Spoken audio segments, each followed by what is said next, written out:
Welcome to Lafter Divorce Podcast, episode 86. I'm your host, Leanne Linsky. And I'm the boyfriend. And welcome back to another wonderful week of divorce. Woohoo!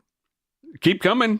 Yes, they do. I thought you were going to say for sure they keep on rolling. Nope. No, not doing it? Nope. You knew I had something to rhyme with that. Yep. All right, fair enough. Hey, while you're out there tuning in, make sure you rate, review, and subscribe. And hey, why not check out the website at lafterdivorce.com. We have an online store with handcrafted and divorce-themed soaps and candles.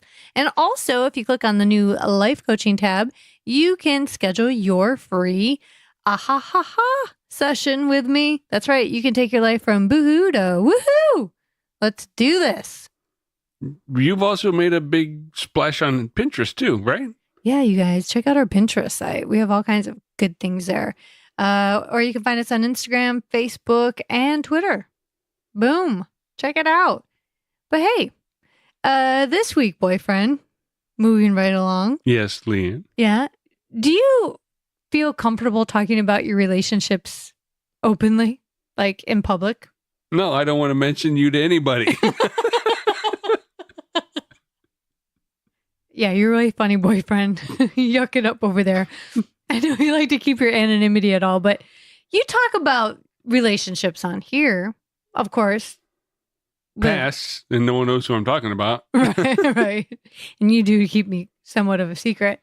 So yeah, I guess I better just answer the question on my own. Like me, on the other hand, I have talked about relationships publicly. Obviously, I use my real name in this podcast. But also, like, I wrote a one-woman show. Well, in stand-up, I also talk about exes. And you and I had this talk when we first started dating about, will I talk about you? Right. Because I was producing my show out here. Right. You and her whole set was her first two husbands, the guy you dated in Oklahoma, that's in your set, a couple people in New York. So, yeah, so a bunch of people. So once they become your ex, they are free reign in your set. Right. Right. And so you know that as long as you treat me well, you're not part of my set. No, I'm just stuck here. Oh, look who's a comedian now. So, and then I actually did a whole show based on previous relationships. Because you wrote a one-woman show that you performed on the East Coast. So my show was Lady Luck is a Whore. What happens in the show stays in the show.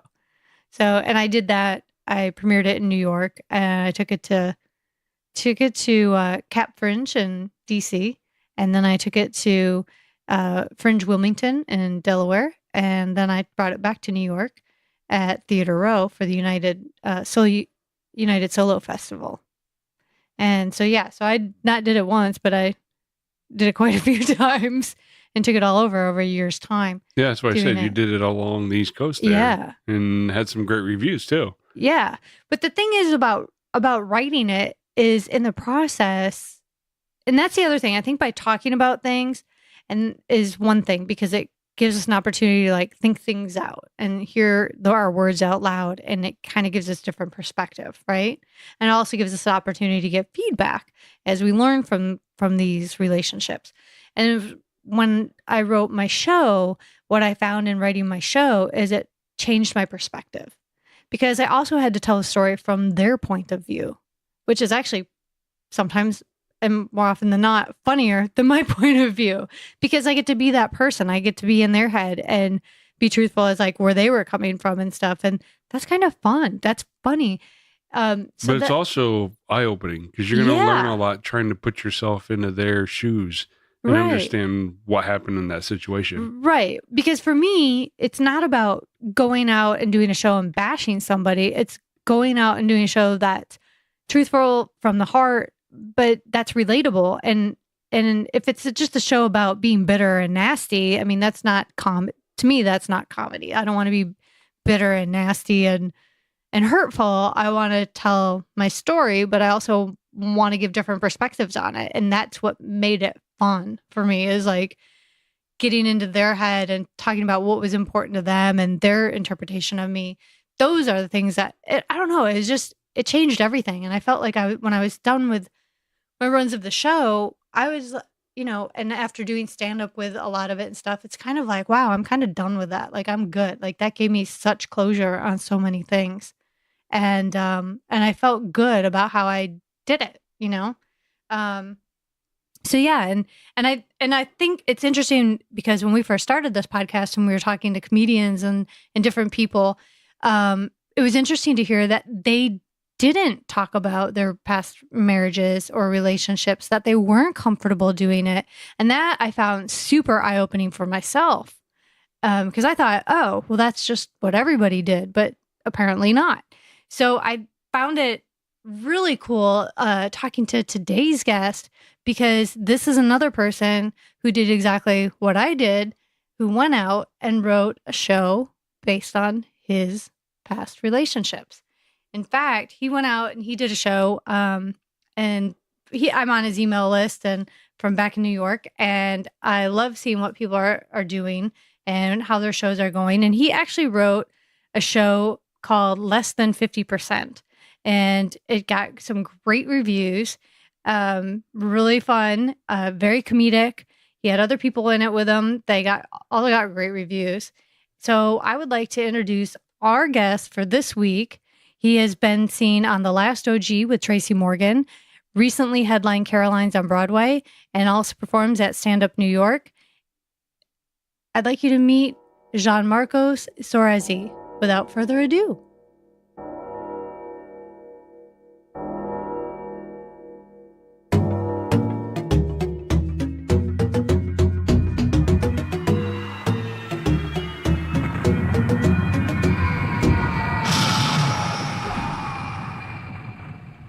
Gianmarco, welcome to Lafter Divorce Podcast. Hello, thank you for having me. Yes, our pleasure. I'm excited to talk to you and get to know you and learn all about what you have going on, because I know you have some exciting things that we want to share with our listeners. Yeah. So, all right, you have never been married, so therefore never divorced. But I understand maybe your parents have. Yes. Well, my parents got divorced when I was very, very young. I say 7 days, but it's somewhere between 7 days and a month. Really? After I was born. Yeah. So I really, my life has been with divorced parents, going back and forth. There was never a time I had one family. Yeah, that's really soon. So did they start the procedures right after you were born, or was it finalized right after you were born? I think it started right after I was born. I think I was born and they had intentions to stay together, and then there was some infidelity, and that might have been found out soon after I was born.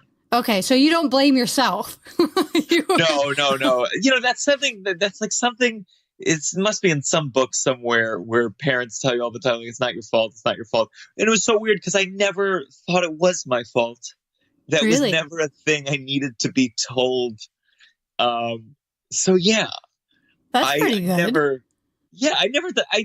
It seems like a strange thing to think. You could be a catalyst, sure, but yeah.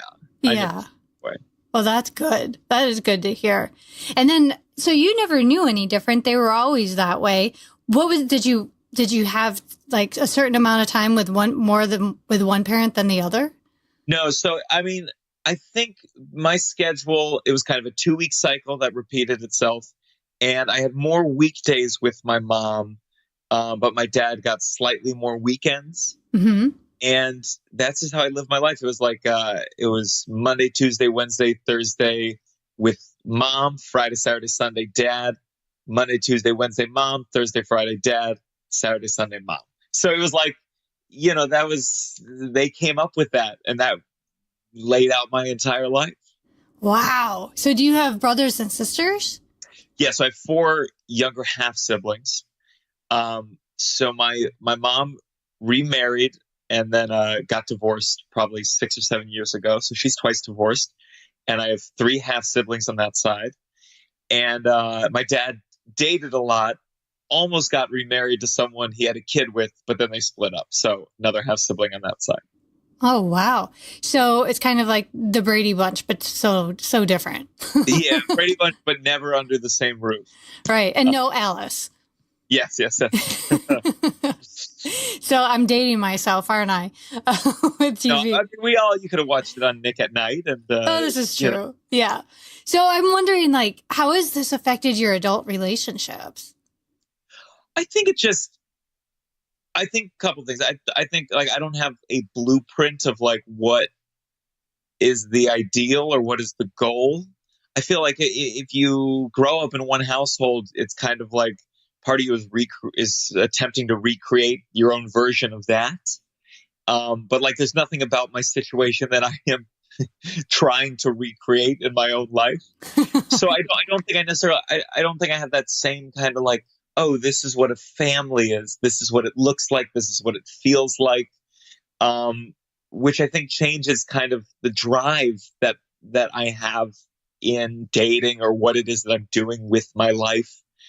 And then I think it just made me skeptical of the whole institution in a way that I'm sure everyone experiences in some way or another, but just like, I've seen how, like, I never saw my parents together. You know, they were when I was a baby, but I didn't remember anything.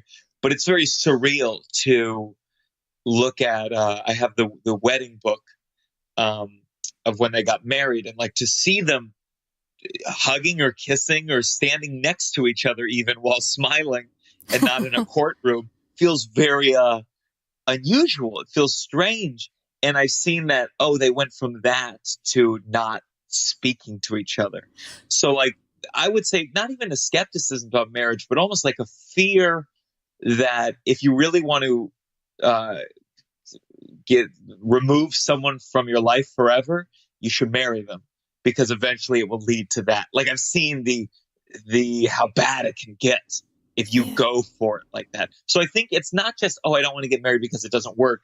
There's also I don't want to get married because if I love someone and I want to have them in my life forever, that's a surefire way to lose them forever. Yeah. Okay. That makes a lot of sense. So do your parents speak now? No. I mean, there was just, so many messy things. My mom ended up marrying my dad's former lawyer. And I think like, I don't think it was quite as scandalous as like he was working for my dad at the time, but just, it's a little too close for comfort. Yeah. Whether he was, okay. Yeah. That's whether he had him hired at the time or not. Yeah. That would be awkward. And then like, there's all sorts of custody problems. It's very, there's so much room for conflict in terms of like there's this legal agreement, but it doesn't necessarily account for what happens when it's Martin Luther King Jr. Day and my dad wants to go somewhere for the weekend, but it's my mom's Monday. So then they fight about it. They fight about, can I have him this extra day or can you take him this extra day? Then you add on top of that conflict, you add alimony payments and those kind of arguments that can come up with that. And then I think there was some stuff where my dad had a custody battle with my half sister with another woman, and my mom ended up testifying. She was like requested to come to court to testify against my dad, and she did. And that's when they stopped speaking altogether. Whoa. Yeah, that got messy. Yeah, there was all sorts. My dad ended up dating my kindergarten teacher. And I think it was after I moved to the first grade, or at least that's when I found out. So it would have been like your mom dating your dad's former attorney. This would have been weird. Like, it's like, well, it was after I was out of kindergarten. Yeah, my former kindergarten teacher. And then my mom, I think, told the school, and the teacher got fired. So there was all sorts of ways that their relationship was strained. Wow. And yeah, it's really tough, and it's really tough to keep the kid out of those arguments and those conflicts. Right. Okay, so how did you feel as a kid with all this going on? I mean, you were pretty aware, I'm guessing? Yeah, I was very aware. at the time, it changes so much. When I was a kid, my dad was single. So he was single. He had time. I saw him on the weekends. So like his house was the party house. His house, I could watch any movie I wanted to. I think he was very cognizant of making sure his house was fun. Because what can be tough is, especially if you are sometimes going to court to try to win sole custody, they had shared custody. Mm-hmm. I think shared and joint are slightly different, the definitions, but they had shared. But I think my dad wanted sole custody. And I think at some point he tried to win sole custody. And so what happens is you are so terrified as a parent of your kid saying, I want to live at mommy's, or I want to live at daddy's, that it's kind of a race to the bottom to spoil your child, to make sure they never say that. It's very hard to be a disciplinarian when you're worried that your child could go, I want to live at mommy's, and all of a sudden the mom has a case to get sole custody because the kid doesn't want to see you. So I think my dad really wanted to make his house as fun as humanly possible. A lot of toys, a lot of fun. And then he was dating. So every new woman that kind of came into his life, I think she wanted to be beloved by me, by the child. So she would spoil me too. Every new girlfriend meant like a new round of presents and fun trips. And that's what happens. It's when you're in the beginning, I think I like fell for these women. They were like these mother figures. They're just these wonderful, caring women that would come into my life. And then as you get older, you become bitter. And like in my teens, when my dad was dating someone new, I was a jackass because I'd be like, you'll be gone by Christmas. I'm not even going to learn your name. Because you'd had your heart broken so many times. Mm. So back to what you're saying, like, I think my dad's house was the cool house, especially because my mom remarried, and my stepdad was just of a very different ilk. He came from Ohio. He was raised conservative. So he was strict and he was scary. And like in the framework of my childhood, he was really the antagonist. He was the kind of the bad guy, the disciplinarian. So I always just wanted to be at my dad's. And it was only later in life where it kind of balanced out and my dad's kind of loose parenting became problematic, or I liked the structure of my mom's house. So yeah, it really shifts. Like as a kid, my dad's house was the place I always wanted to be. And then later on, I was ready to just live by myself just to get away from this. Yeah. So when did you move out on your own? It wasn't until college. So I went back and forth until I was 18. And then even past that, you just get used to it. It's just kind of the life that you lead. And I would bring this big duffel bag with me everywhere that kind of had everything I owned. So that kind of was my home, was in this bag with all my video game systems and the action figures and all that. And college was the first time where I had one place that I went to every night. How did that feel? It felt good. It felt relaxing. It felt, to be free of that commute and that always having a place where all my stuff was right. wonderful. And then, I started dating and all of a sudden we're going back and forth between our places. I was like, no, it's the same thing all over again. Yeah. Oh no. When you approach your dating life and stuff, like you had mentioned earlier that you don't have like a certain, like this is what a family should be. Is it safe to say you have an idea of what it should be like? No, I don't. Like, I think I have romantic fantasies of getting married and having kind of a single unit and someone who I dive in with. But then it's, I think I'm just skeptical. I'd have to be like, I'm just very cautious. I think I'm more cautious than at least it seems like some of my peers are. And I don't know. Like I had a very long relationship in college. that went past college, and it was like 4 or 5 years or so. And I'm always curious if I had been raised differently, if I would have married that person. But I think I always, even when we were dating in college, I kind of had a game plan of, well, after college, we should break up, because to get married that young, to me, felt stupid. It felt like a stupid thing.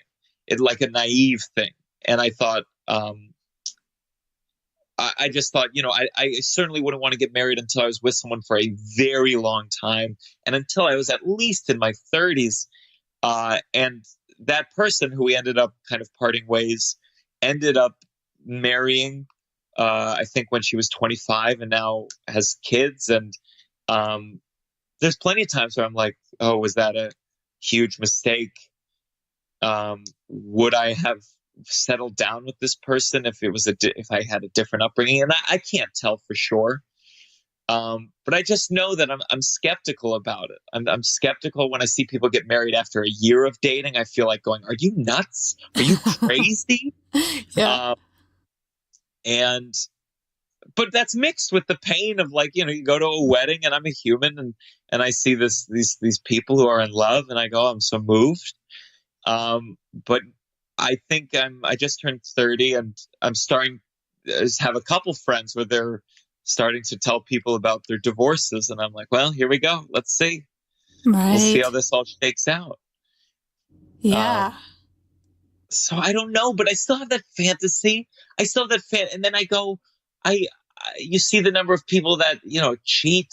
And I go like, oh, would I want to be in an open relationship? Is that something? But then another part of me is like, I don't think that works either.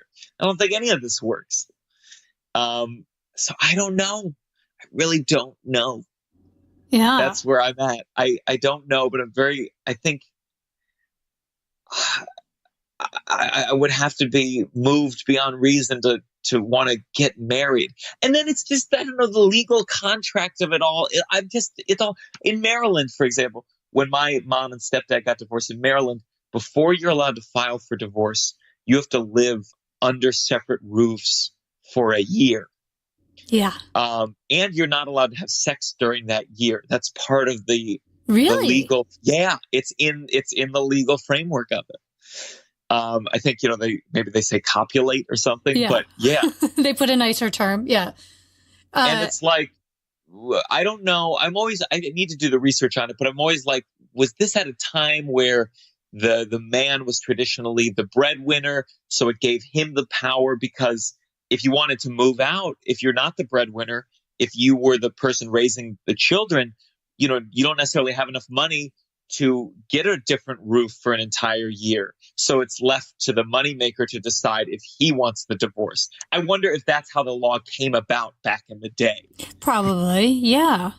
Yeah. And so it's like that in New York too. You have to live separately under separate roofs for a year before you can actually move forward. And again, like that goes against, like, when my mom was a lawyer, and my dad and basically asked her to leave her job to raise me. And this is back in the 80s. But that's what happened. And so my mom then becomes in a disadvantaged position in the legal system to get a divorce because of that stupid law. Right. How did that change things for her? So they had to live separately for a year. They lived separately. Yeah. Part of me wonders if they got married. I know that was in effect when my mom married my stepdad. Maybe my mom and my dad got married in DC or Virginia, possibly. But with my stepdad, it was very difficult because my mom was a Pilates teacher, and where was she going to move for a year? Wait a minute. Your mom is also a lawyer, right? A former lawyer? She's a former lawyer, and so what happens, you go to court, and if someone's arguing against you, you can go, well, you're a lawyer, you should be able to make X amount of dollars. And my mom goes, I haven't been a lawyer for 2 decades.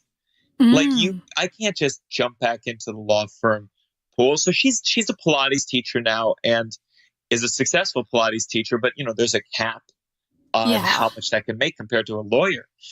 So it puts her in a tough position, and it's because she took on the role of raising the children. So there's all these complications of like people who have a joint account, and then when they get divorced, someone decides to take all the money out of the joint account, and who's going to do it first?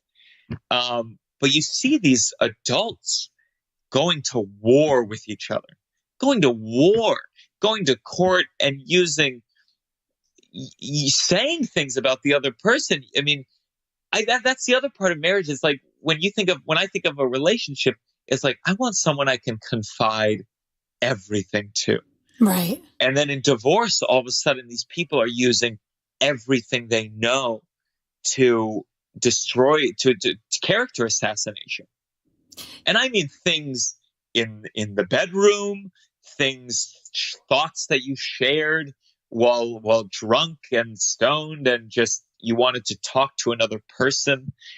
And I think it adds this, where some people get married and they're able to go, well, this is the person I can share everything with because we love each other till death do us part. I feel like I'm always cognizant of, well, you don't know. Yeah, because you've like seen firsthand people who absolutely loved each other suddenly can hate each other so much. How is that possible? Yeah, and then they can reveal it in a battle. Like part of me is like, yeah, you know what? At least I have a therapist because that feels more trustworthy in terms of this person will never reveal these. And not necessarily like I murdered someone, but just like someone who will bring up everything you've ever said or thought or expressed. Yeah. And because they know everything about you, they know exactly what will hurt you most. Oh, for sure. How terrible. How terrible. Well, what about kids with you? Do you want children? I love kids. I know that. I know some people who don't love kids. Yeah. Part of it is like, it's two things. One, it's like, I mean, for me, it's like marriage is really just a matter of labels. But to a kid, it's like I would have to believe that I'm setting up some kind of home that has stability. Part of me is like, oh, I should find someone to have a kid with who I am not married to, but we just raise them together because that's safer. So I think I want kids, but I'm a stand-up comedian and a performer. And it's like, will I ever be able to put a child ahead of my ambition? And will I ever have a kind of career where I can have stability? And I don't know the answer to that question. You don't know in this profession. But I think I feel like because of the way I was raised, I have a certain bar of like, I need to have a home set up. I need to have a partner of some kind that I trust truly and deeply, even if we did separate. And I would have to believe that before I would bring another life into that home. Yeah. But I love kids. And I think anyone with kind of a difficult family, I have a fantasy of like, if I had a kid, here are the things I would do that would make him or her feel so much more secure and happier. What would be some of those things? Well, I think the biggest thing with divorce is like, whether if I was raising him with an ex, it's like to not badmouth or not insult or shame or complain about the other person. And that's so easy in theory, but everyone does it. I seen with my stepfather and my mom, because my siblings on that side had to go back and forth for a bit, and like they just talk so much shit about each other. My mom and stepfather, and it's like, what are you doing? You know, that's this kid's parent that you're insulting and you're complaining about. And like that makes them feel horrible. My dad complained about my mom or sent her kind of nasty texts or emails.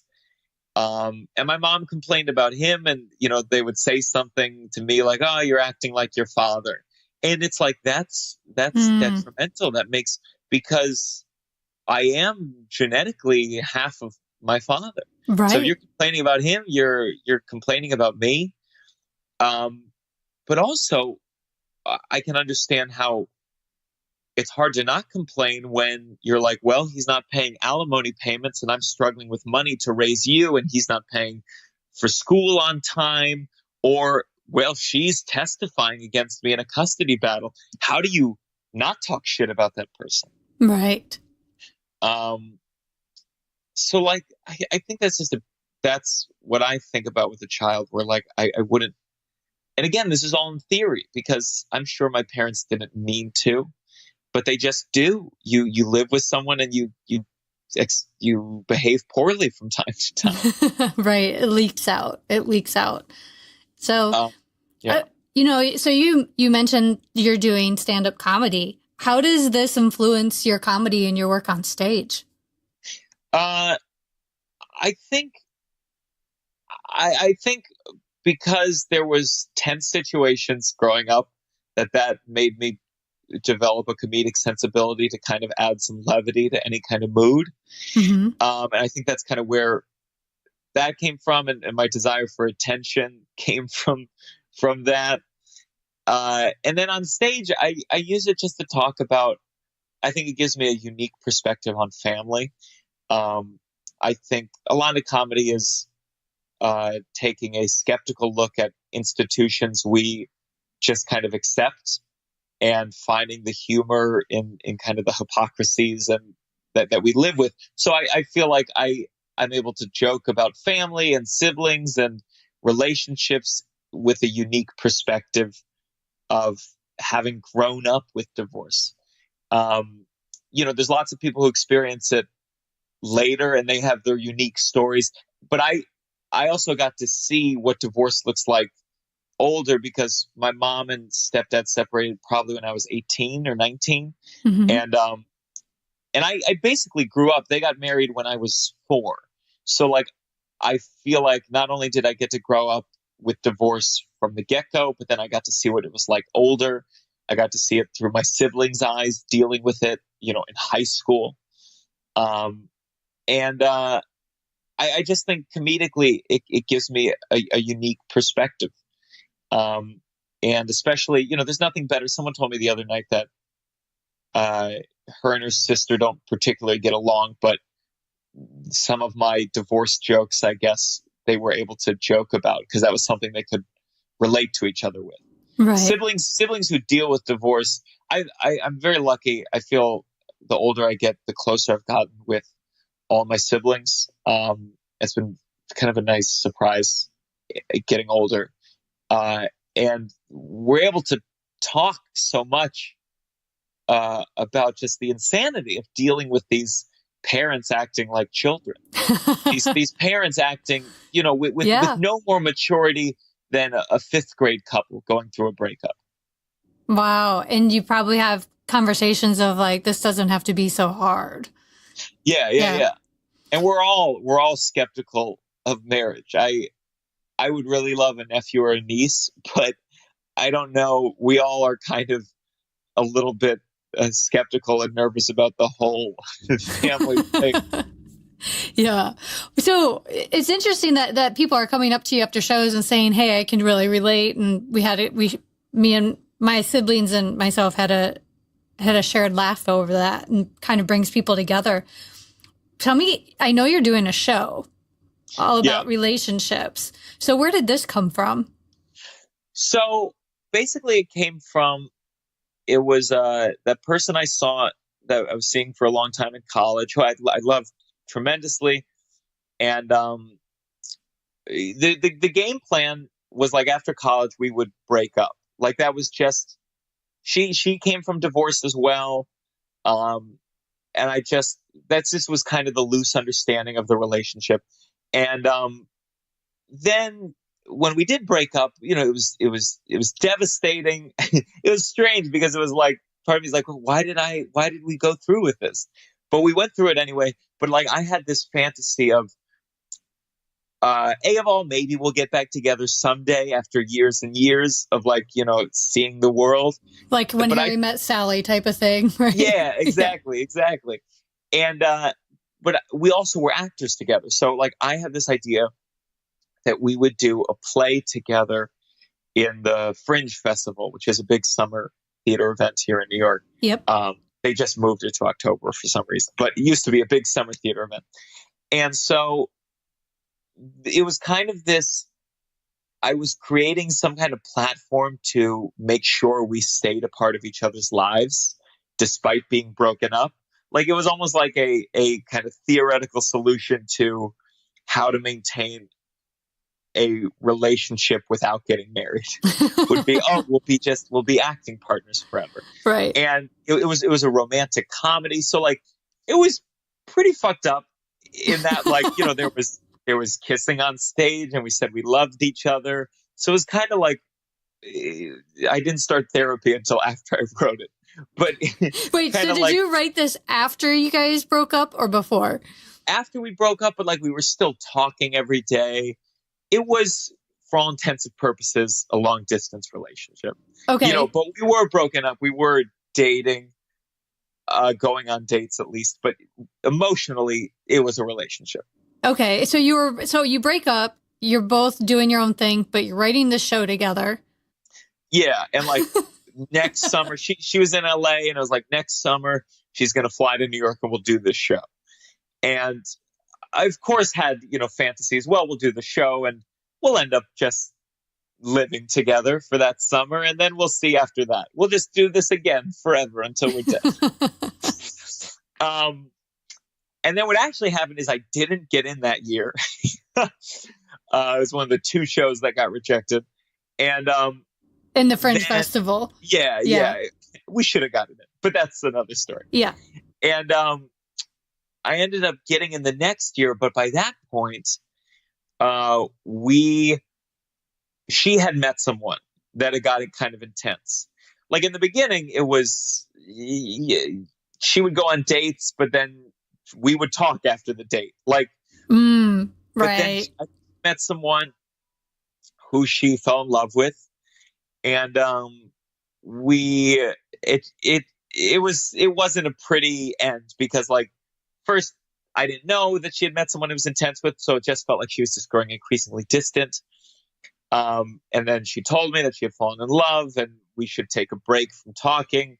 And, I was just devastated. But the play had gotten into the festival. So now I'm doing this play, but without her. Oh, wow. And I ended up making the play about what it is I was trying to do the first time round. So the play became about putting on a play. It became about putting on a play with my ex-girlfriend. Like, what did I want to accomplish? What was I trying to create? And it became this kind of meta look at why I was trying to write a play with us in the first place. So it was like, I was trying to achieve this bubble where we could have a relationship but without getting married. I was trying to create a world where it was safe for us to love each other, but we would never infringe on each other or do what happened to my parents.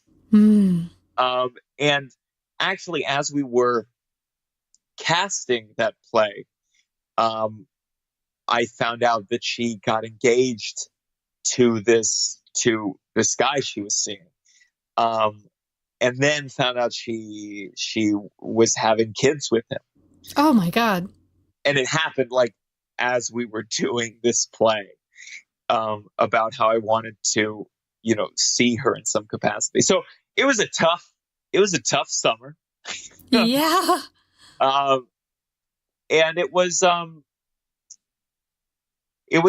also a reality of like, and I'm not, it's easy to look back and go like, well, if I had proposed, we would have gotten married. I don't know if that would have been the case, but it was also just a look of like, well, if I'm skeptical of this thing, or if I don't want this thing right now, I lost, or I might lose someone who wants those things. And I think there's a very interesting dynamic with a man and a woman in that when you're in college and when you're in high school, you date people who are your age, who are in the kind of the same life experience. Maybe, you know, a freshman dates a senior, but more often than not, you date within your grade or one or two above. But then you go out into the real world and everyone has totally different life plans and goals. And the person she ended up being with was an older man, not insanely older, but maybe 6-7 years older. And it's kind of like, wow, you go out in the real world and she had a different life plan than me, or maybe she didn't know, but then someone who's older, who has a life and who might be able to provide a home and a family, he and her, it's like all of a sudden they settle down. And I go, oh, I thought we were on the same trajectory. I thought we were both the same age. We both didn't want family until at least somewhere down the line. But then you enter a new sphere where someone who's figured things out more, or who just is in a different place in their life, goes, you know what, I want a family right now, and she wants a family, and boom, all of a sudden I go, oh, people aren't just going to wait for my life plan. And I think that's one of the scary things of being in a skeptical position of marriage, where you see people getting married, and I see either women I was involved with or just other women who I might be friends with, and go like, oh, that's someone who knows, maybe we could have dated, but now they're married and now it's done. Right. And I missed out. And again, it's not like, oh, I could have dated all these people if I wanted to, but you're just like, oh, the pool is shrinking. And then some of those people get divorced, and then it's like, oh, the pool is reopening. And like, that doesn't change. I mean, I read something that said like dating in your 60s is the most fun. And I don't know if that's true, or I just, because I've seen my parents date in their 50s and 60s. It doesn't look like a cakewalk. There's a lot of things to deal with. Yeah, there's new challenges. Yeah, and God, dating with kids, I mean, it's got to be hard. Yeah. But well, kids in your 60s, 50s and 60s, I think kids are the least of your worries. Yeah. But, you know, there's a totally new things going on. There's a dread of like, every time I see someone who I'm like, oh, I wonder what could have been, and they get married, you go, am I a fool? Do I have to buy into this? Because you can fight the world all you want, but these institutions are a part of the fabric of our society. And a lot of people just buy into them, not necessarily because they believe in them, but it's like, well, you just got to, what are you going to swim against the current your whole life? Right. You got to conform. Yeah. Or else you might lose someone. And I think I have that fear. And me particularly, and I don't know why, for me, I've never been someone who's dated much younger. I turned 30 this year, and I don't know if it's because I have younger sisters, and like if I see someone my sister's age, my oldest sister is 4 years younger, but I think sometimes I see people their age and I'm like, oh, you're just a kid, because I know my sisters. Like, and you know, I view them as like, you know, and I'm sure even when they're 40, I'll be like, oh, you're such a fucking child. Because they're my younger sisters. Right. When you're 40, you're going to be like, that could be my daughter. Yeah. But I've never liked younger. And I think there is a thing where I feel like I've always dated, you know, my age, slightly older, slightly younger. And if I'm with a woman in her 30s, there's a certain number of them that are looking for something to build something. Yeah. And I think it increases the older I get. Not that every woman's trying to settle down, but it's just like, it's different. It's different the older I get. And I see guys maybe my age who date 23-year-olds, 24-year-olds, and, you know, they're able to not necessarily worry about that or think about that. In the same way that if I'm dating someone my age or older, there's a higher percentage that it's like, you know, they are thinking in a more long-term way. Right. Well, and plus at that age, a lot of women are thinking, their biological clock is ticking. Sure. And I mean, I can't, and I love kids, and I don't know where I stand with kids, but I certainly don't envy the biological clock, or just the like, okay, 35, I can have a kid. Well, I know a couple people in their late 30s who had a kid and everything was fine. Like, that's got to be very stressful, especially if you're like, I do want kids, but I don't necessarily want to settle down, or I do want kids, but I'm just figuring out career stuff is going great. And this is this huge new responsibility that you got to take on now, or it's getting harder and harder. It's I don't envy that at all. Right. Yeah. And there's no perfect time. Not at all. And then I see someone like Jeff Goldblum, who I just like, but he's 63, and he had his first kid, I think, when he was 60. Yeah. And like, how nice that you can he can just do whatever he kind of needs to do and not worry about a kid. And then at 60, he can go, all right, now I'm ready to do this. Yeah. And men have that option as a male, right? I guess. Yeah. But I also look at Jeff, being with someone younger, and I go, oh, that's not what I'm into. Right. When I see, and I'm not to judge, who knows, maybe my dad likes younger women, and he talks, you hear like, a younger woman makes him feel alive or not as old, but I can't help when I see a 50-year-old or a 60-year-old with someone in their 20s, I go, what the fuck is this? This is a child. Yeah. Yeah. So I don't know if I'll be that guy. Right. I just know. Yeah. Right. Yeah. I hear you. And I'm wondering, so in this show that you ended up doing in the Fringe without your ex, tell me more about this show. So, yeah, the show kind of the show was like, what would have happened if I had gotten in that first time? And it's kind of like you see a younger version of me, kind of circumventing the system by essentially trapping this his girlfriend in a version where he gets to kind of have all the benefits of having her as his partner without getting married. Yeah. And in the play, they actually, she has a history in the play of her family. Her mother struggled to get pregnant. And so she decides she's at an age in her 20s where she wants to have a baby on her own, because she wants to do it while she's still able, before she deals with kind of all the medical issues her mother went through.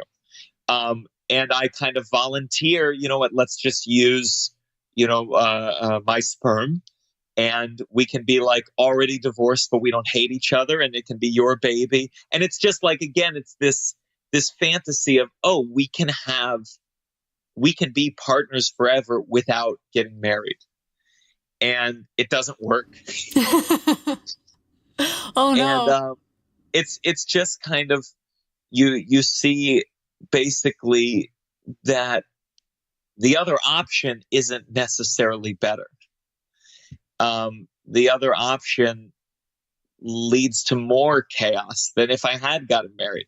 And again, the play doesn't seek to be like, well, he should have gotten married. It's more just like, well, you don't get to have your cake and eat it too. Like, you might lose something if you don't go down that path. You might not be able to have the kind of relationship you wanted. Kids do make it difficult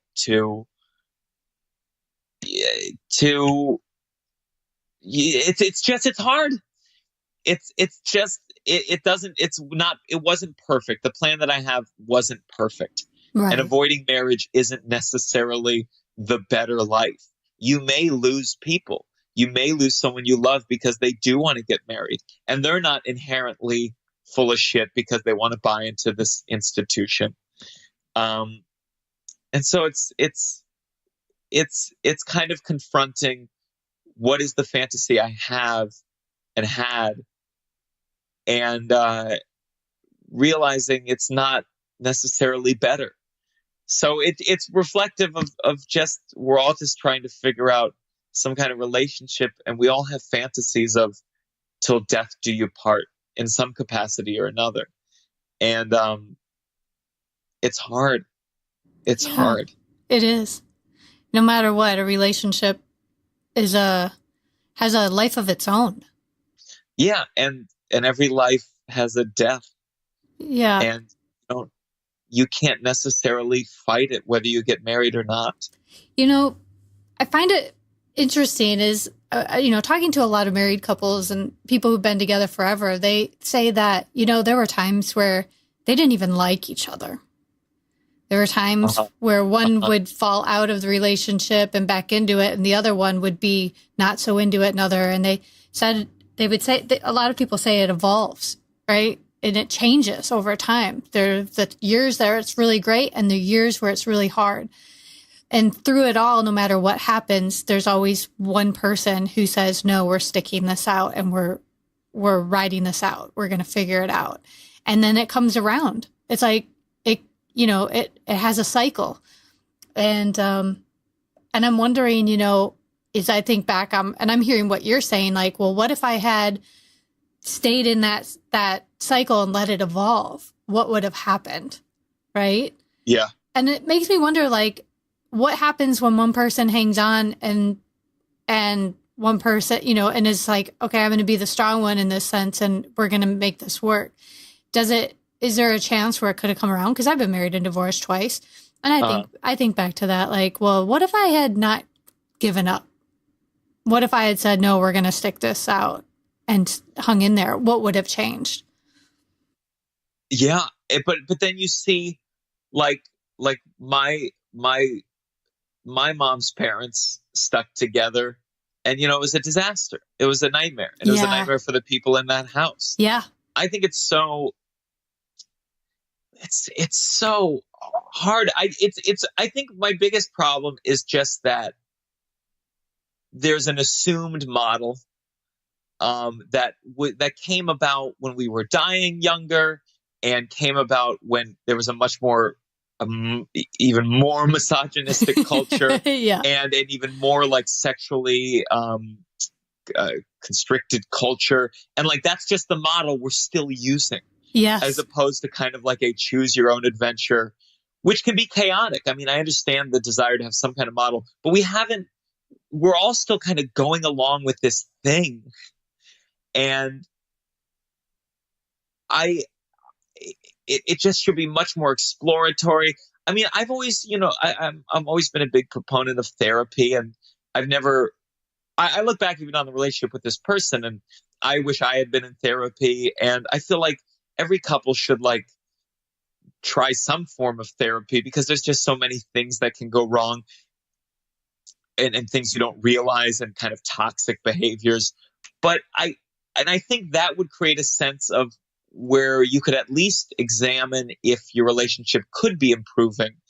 And maybe there is a way to push through. Yeah. And I certainly think, especially with kids, you have an obligation to like give it some time to see, but then maybe if we had more of a conversation, and it was less of like, well, you're married, and if you get divorced, here are all the money issues that are going to be going on with the lawsuits and the lawyers and the custody. Maybe then we would have a more fluid conversation, and we could more readily recognize when a relationship had run its course, or when it's just a phase. But right now it's like, you're married, you're divorced. Right. And there's a lawyer, and there's a joint custody, and there's and we do things, I think we do things financially that put people in a very tough position where, like, especially after seeing things with a joint account, I've always been of the mindset, and I knew some married couple that did this, where it's like, you have a joint account for groceries, but like for a savings, you should be financially independent. Like, and maybe if you have someone who's the breadwinner, maybe that means he or she is giving half the money and you put it in the other person's account if they're raising the kids at home, or maybe they're not, but that's just how you've arranged it. Like what kind of healthy relationship can spring from financial dependence? You know, I do not want to be that guy. And I see even people my age where it's like, you know, my wife be shopping, or, she got a hold of the credit card, or he got a hold of the credit card. But it's like, money is toxic. Yeah. So money is just so corruptive. It's like any way that you can, like, look, if I was and again, this is all in theory. I don't know. Let's say I was with someone and she decided to raise the kids, and I happen to be a multi-millionaire stand-up comedian somehow. It's going to happen. But like, would I, part of me is looking at it theoretically, and I go like, I would want to just, a certain amount of money would just go to her so that we don't have to have honey, whoa, what happened? What did you do? You did this, or you bought this? That's horrible. Yeah. These conversations are awful. It is. And it's interesting that people, it's like one person will be like, well, I'm bringing home all the money. But what about the value you put on someone staying at home and raising your kids? Of course. Yeah. And you know what? They value it. They value it when they're married, but then when they're getting divorced, they don't. And they're like, fuck the other person. They go, no, you don't deserve this money. Right. And you all that worth you had of maybe raising the kid becomes, meaningless in the court of law. And they think, oh, they were just sitting at home all day while I was busting my butt at work. Well, no, that's not the case. That person also sacrificed their own career to stay at home and raise kids. Yeah. And then there's the inverse of like the person who raised the kids who might have like their kid goes, well, I want to be with mommy, or I want to be with daddy. Well, mommy or daddy, on the other hand, was working, and that's why he was busy all the time. Yep. So there's all sorts of ways that we do not create value, legally speaking or monetarily speaking, for these roles. Yeah. And that's all fine and dandy when you're married. But and this is what's difficult is part of what would make a healthier marriage is to create the capacity for there to be a healthy divorce. Yeah. Yeah. And because divorce doesn't come up until things are wrong and it's already gone south.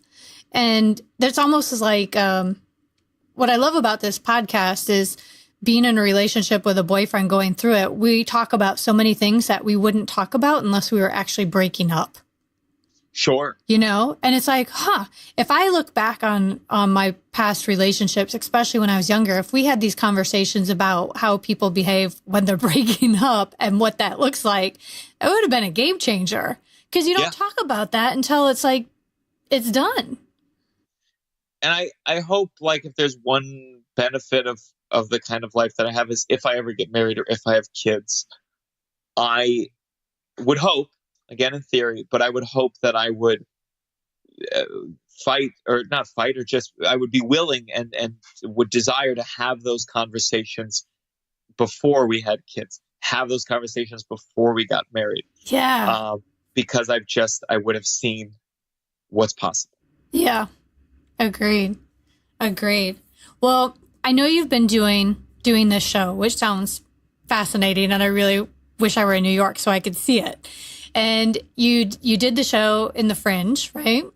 Uh-huh. And you got raving reviews about it. Yes, it was very good experience. You had a great experience. And what's happening next with your show? Well, we have some other theaters that are interested. We just wrapped up a run at 59 East 59 Theaters, which was fantastic. And we got some great feedback. So right now, some theaters are interested. Maybe we'll tour it. Maybe we'll do a commercial run here in New York. But we're starting to have those conversations, and I don't think it's the end of it by any means. And I just love doing it, and I love, we did it at a kind of a small off-Broadway house, and when I get people in the audience who had divorced parents, that's where I feel like it feels really great, because I feel like even growing up, when I met kids with divorced parents, especially when they were younger, it felt like it was seeing someone I had a special kind of affinity with. We saw at an early age an institution break down, an institution that kind of governs the world break down, and it just created a certain kind of vulnerability or a certain kind of experience and emotion that let us connect to each other. And so I just I hope to bring it back soon, and share that experience with people who have experienced this, whether with their parents or with themselves. Yeah. What I really love about what you're doing and what you shared with us today is that although you and your ex are not together today, your essence, your relationship lives on in this play on stage. Yeah. Yeah. And so you have actually created something that will go on even though you're not married and she's moved on in a different direction. Like you've actually created something that you'll have forever. Yeah. Yeah. And it's tough. And one of the reasons I'm doing the play is it's just like I get to, even though she's not in it, I get to reflect over what was very important to me. And one of the things I always wanted, when I see these people who got married and got divorced and now they, hate this person, at least outwardly, there's always a part of me that wonders, like, do you still have any kind of love for this person? You spent years with this person. Yeah. You shared intimacies. You went on trips together, and and then is there a part of you deep down, like if you were at a deathbed, would you go, hey, thanks for the good times? But I never get to see it. And so part of me is like, I love this person. And even though we're not talking anymore, or even if whatever it is, like I never want to pretend like I don't have love for that person. And what a beautiful way to show it. Yeah. And I am curious, has she seen it? No, maybe one day. I think, it's like when you're starting a family with someone, talking to an ex would not doesn't necessarily fit into the cards. And it's been so long. I think I will always hope that I can talk to her again one day and we can be friends. But who knows? Life has done stranger things. But I certainly hope. Yeah. Well, what are your final thoughts for our listeners today after this incredible journey that you've taken us on and shared so much? I think it would just it's just to talk about it. I mean, if you're going to get married, or to just kind of talk about what might happen and figure out ways that you can keep independent. I guess to prepare for divorce, that to have a healthy marriage is to create the capacity for a healthy divorce. And it's that. And I would just say, if you have kids and you're getting divorced, it is like, that's going to be one of the hardest things, is to, there's this traditional sense that don't put your kid in the middle. And, there's a very blatant way that you can do that a lot of people try to avoid, but there's a lot of poisonous ways that you can end up talking about that child's parent. And you have to figure out a way to not do that, because you will poison your relationship with that child if you talk shit about their other parent. And even if that other parent is suing you, even if that other parent isn't paying alimony, is trying to take custody away, you need to find someone else other than your child to commiserate with, because that child is half that person. And you will create a kind of either self-hatred or a bitterness or a pain if you express your hatred for their other parent to them. And it's incredibly difficult, and I don't know what the solution is. And again, this is coming in theory, but as a child who saw it multiple times, you can't. And that's the bargain you made when you had the kid. And it's not easy, but you have to figure out a way to not poison that kid's life, because maybe that kid has a bad relationship with the parent, but most times that kid has a relationship with that parent. and you don't want to be an obstacle to that. You don't want to, because it's just going to affect your relationship, and it's going to affect your kid. And that's kind of the hardest thing. And I think if you're going to have kids, again, preparing for the worst in a way, if you're going to have kids, know that if there's a divorce, that's a battle you might have to deal with too, where you feel anger at that other person's parent. Yeah. And you have to figure out a way to not lay that anger on your child's shoulders. Yeah. Great advice. Very wise words. And especially, it firsthand. You get it. You get it. Wow. Well, thank you so much for sharing your experience. Yeah. And congratulations on the show. Thank you. And I'm so impressed that you've taken something that's been such a challenge, a struggle. Like, it's one of those things that you're always going to wonder. And I love that you've taken it and made it something absolutely beautiful. And putting it out there to the world for everybody else to learn from as well is tremendous. So I'm excited to see what happens next. I was super pleased to see in your emails all of the reviews coming in and that you're continuing on with it. So I wish you nothing but the best, and we'll be watching you. Thank you. I appreciate it. Sure. Thanks so much. Bye.